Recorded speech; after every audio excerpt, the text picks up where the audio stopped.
So to all of you guys who are listening out in the world, start thinking of your questions. This is a question and answer. And if you guys come up with something, type it in. You want to type it in the comments, right?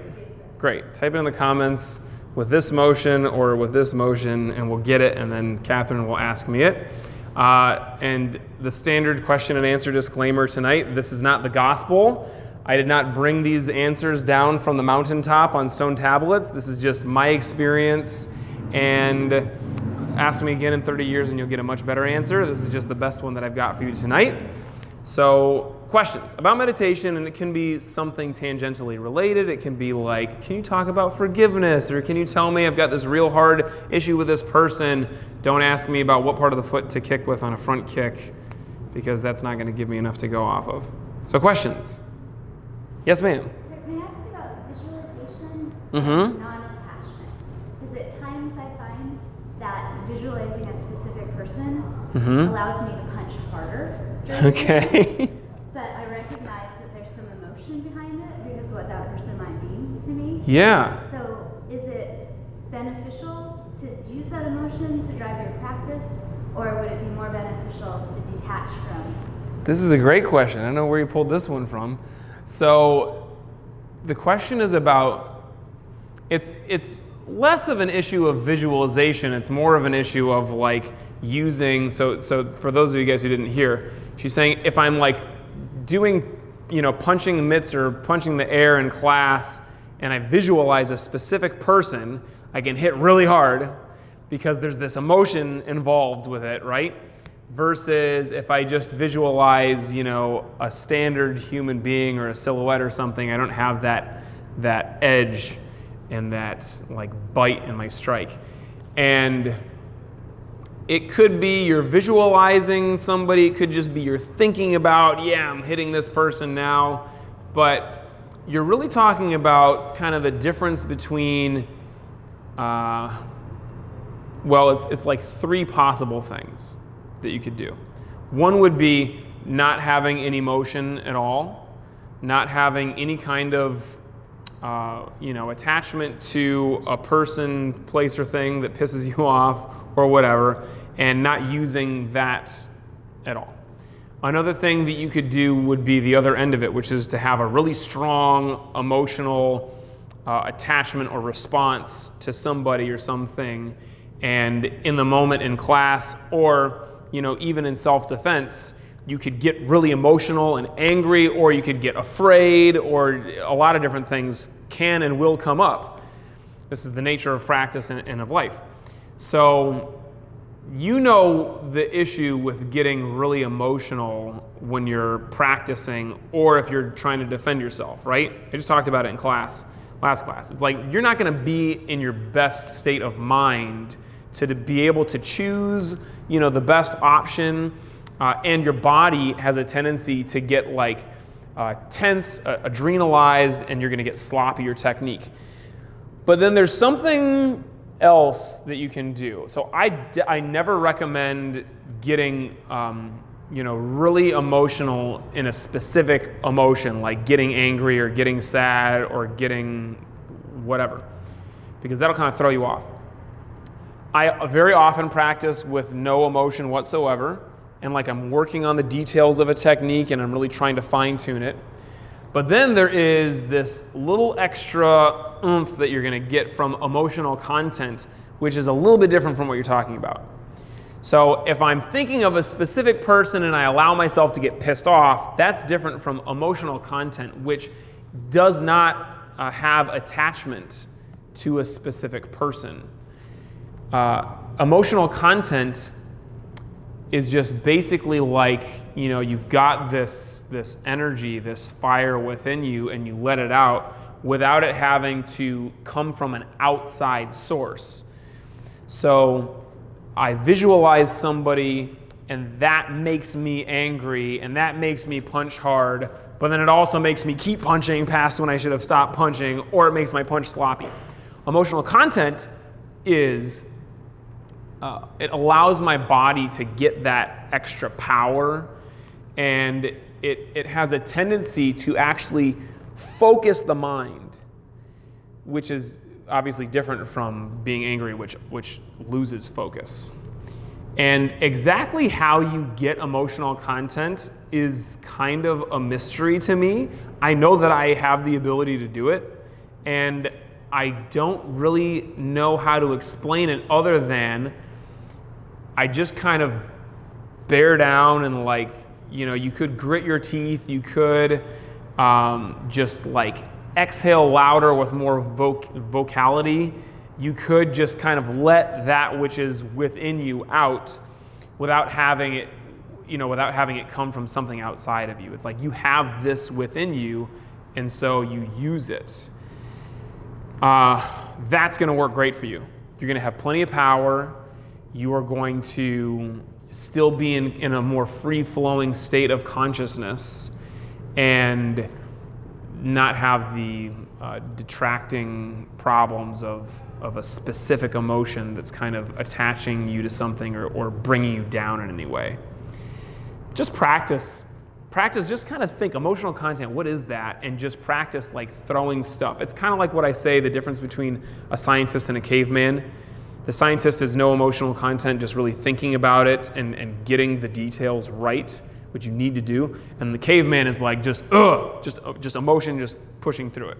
Caveman or cavewoman, just go. Other question? I have a separate question, but may I make a quick comment? No, this is question and answer. You can phrase it like a question. Okay, all right. But my question is really basic and almost silly because I've never had this problem before. But how do you stay awake in meditation? It's almost like I have to take a nap before I meditate so that I have a better meditation and not fall unconscious. This is a great question. And everybody has dealt with this to some degree at some point, and I'm no exception. I still to this day deal with getting sleepy sometimes when I meditate. So I've got a few simple things for you to take into account. Get enough sleep. If you're not getting enough sleep, you're going to be sleepier and you're probably going to be more likely to fall asleep during meditation. Pay attention to when you're eating compared to when you're meditating. Usually you'll find that if you eat at a certain time or a certain amount of food or a certain kind of food, and it usually is like heavier stuff that your body is having a harder time digesting, then your energy goes into your digestive system. It leaves the part of you that wants to keep you awake for meditation, and it's like it's sleepy time, and you'll start to actually get drowsy because you're digesting. And pay attention to the time of day that you're meditating. So if you're meditating first thing in the morning, that might work really well for you, as it does for me. Meditating first thing in the morning is the perfect time for me. And I'm one of those annoying morning people that like I wake up with a smile on my face and I throw the sheets off and I'm like ready to go. I jump out of bed and I can meditate for hours, then no issue at all. Late at night, depending on how much sleep I've gotten especially, it sometimes is a really bad time for me to meditate. So I'll still do it because I need to make sure that I've gotten my meditation done that day, but you got to find out when is the right time for you to do it. And also there's something to be said for like how much you have exhausted yourself during that day, not just physically, but mentally and emotionally. So if you've had a really rough day, that is oftentimes the best, most important time for you to meditate. And sometimes you'll find that like I just have nothing left and it's all that I can do to just stop myself from falling over when I'm meditating. So I'm not saying that you should not meditate. I'm saying you should meditate during those circumstances, but also recognize like maybe instead of waiting until the end of the day to meditate and letting yourself be in that emotional state all day long, try to nip it in the bud earlier on. Do a meditation earlier that just like allows you to relax, and then you'll arrive at that other time to meditate with more mental energy. Other question, you got one, ma'am? Yeah, I have a question. Great. She says, how to continue my martial arts practice, especially the spiritual side, while laid up and unable to practice physically. This would be greatly appreciated. Thank you. I got it. So Kaya is one of our longest, best students from afar especially. So she's spent most of her time somewhere else, and now she's in Australia, right? I hope you're having fun, and I know that you're not. So Kaya is like sick and guessing pretty much in bed the whole time. So some of you guys have heard me talk about this fantasy of mine, which is really sick. It's like I would actually love to get thrown in jail or stranded on a deserted island or like be in some kind of situation where I can't move and do stuff, because all I can do then is meditate and do breathing exercises and like visualizations and all that stuff. I don't actually want that stuff to happen to me, so whoever's listening, don't make that happen. But if it did, I have prepared myself. I would kind of be excited for it. And there are a few things that you certainly can do. You may or may not be able to stretch. So depending on what your ailment and your situation is, stretching can work. If it doesn't, skip that one. Meditation is great. It's more difficult to meditate when you're laying down because you're going to have the same problem as Lee. You're going to fall asleep when you're meditating. But if you have to meditate laying down, maybe try to prop yourself up a little bit. Ideally, you're sitting upright. If you can't even sit upright, just do your best from a laying position. Do breathing exercises. This is a perfect opportunity to breathe. So simple one is just practice diaphragmatic breathing with your hand on your chest and your belly and try to make your belly hand rise and fall. And you can practice other breathing exercises like triangular breathing, where you breathe in and then hold it and then out, all for the same amount of time. You can practice square breathing, where you breathe in for 10 seconds, hold it for 10 seconds, breathe out for 10 seconds, hold it for 10 seconds, and lots of different breathing exercises. But laying down, you can do most breathing exercises really well. And then the last thing that I'll say is, not the last thing, another great thing to do is visualize. So if you want to get better at your form, and Kaya's practicing Kung Fu forms and Tai Chi forms, you should visualize yourself doing the form. So one of my favorite things to do is I'm sitting on an airplane for hours and I've got nothing to do. I will visualize myself doing the form. If I'm in something with a little bit more space, I can like get into a bathroom. So the airplane bathroom is not big enough, but something else, like I'm in public but I want to do it, I can practice form in a bigger bathroom or in some other spot. But if I'm literally, I have to sit here, then I'll practice. I'll meditate, I'll do breathing exercises, and I'll do a visualization. So you can visualize yourself from the first person doing the form. I usually find that it's easier to visualize like from a third person view. So it's like I'm looking down at myself and I see my body doing all the techniques, and sometimes I'll actually visualize the attack coming in. So I'm visualizing not just myself, but all the other people. And visualizing myself doing Tai Chi along with the breathing in Tai Chi is great. There's a story that I've told 100 times because it's a brilliant story, and this is a true story. I believe it was a POW, and I don't remember what war, but this was somebody who was captured, and to keep himself from going insane, he would visualize himself every single day, waking up, getting out of the bed, getting his golf clubs, and going to his golf club, whatever course he would play all the time, and he would visualize in nitty-gritty detail, complete detail, every single step. You know, taking out the ball, placing it on the tee, sizing up the shot, choosing the club, taking the swing, seeing the ball land, walking up to the ball, doing it all over again. And this was a great way to keep the mind really fit. And also, this person went back and shot, I don't remember what it was, but like shaved off several strokes from his game after just visualizing. And there are lots of studies that prove the same thing. There was a more famous one with shooting, I think, free throws. So they took basketball players and they took two groups, and they had this group practice taking free throws and this group just visualizing, and I think they had like a control group that did nothing. And this group that was visualizing did either the same or better than the group that was actually practicing taking the free throws. Because the ability for the mind to, make the body do what it needs to do if it's strong is amazing. Just like the mind's ability to get in the way of the body's ability to do what it needs to do is also really strong. So we want to be able to use visualizations in that way. So that's my recommendation to you, Kaya. And there's something that seems to kind of fall a little bit tangentially with practice, which is to practice your emotional state. So I'm sure that even though I joke about it would be great and fun, I'm sure I would start to get pretty bored and or pretty pissed just being laid out in bed. So practice deciding your emotional state. And breathing is really helpful for that. Visualization is really helpful for that. The people that you surround yourself with is important. But be able to choose, right? So you recognize, like in meditation, I recognize the thoughts that are coming up, and I recognize what kind of emotional state that's going to put me in, and then I decide I'm not going to choose that emotional state. I'm not going to choose those thoughts. I let those go, and I choose these thoughts, and I choose this emotional state.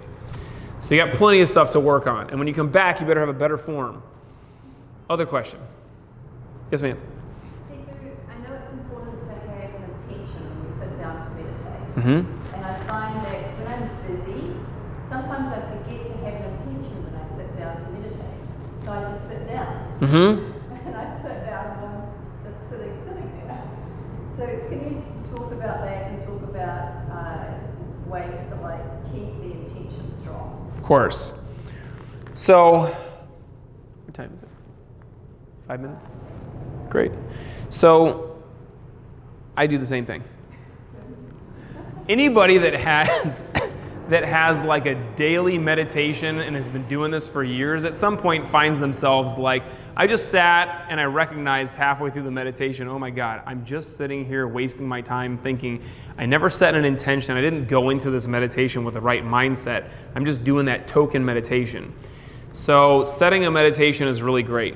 Setting an intention with your meditation is really great. But I don't recommend doing it in the way that most people talk about intention, which is you set an intention like, today I'm going to, send my healing vibrations to this person, or today I'm going to let go of this thing that has been, plaguing me in my life.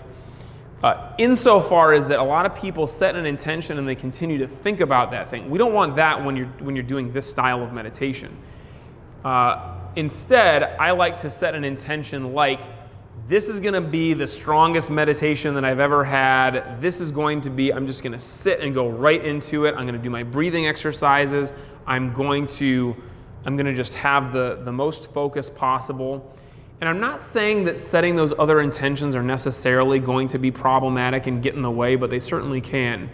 If you're trying to use your meditation to get something else solved, or to get at another problem in life, I usually like to set an intention about that or not, but go into the meditation and let all of it go. So you use your meditation to get back to this, like a reset button, to get back to this very serene, centered state where you're balanced.